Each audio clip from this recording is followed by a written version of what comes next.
कैसे लड़ा जाता है वो सब हमको मालूम है, ज्यादातर चीज मालूम है, सब मालूम है ऐसा दावा तो नहीं कर सकते।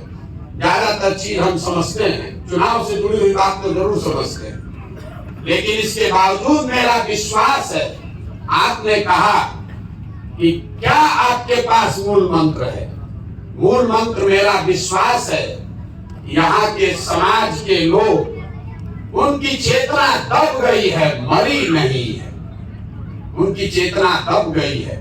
बिहार के लोग वो आईने के तरह है जिसके ऊपर धूल पड़ गया है।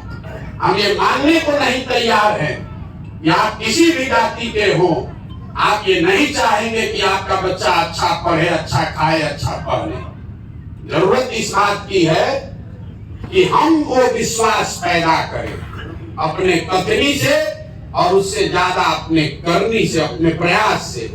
अगर आप यहाँ सोना और पीतल रखिएगा तो किसी समाज का आदमी है वो सोना ही उठाएगा।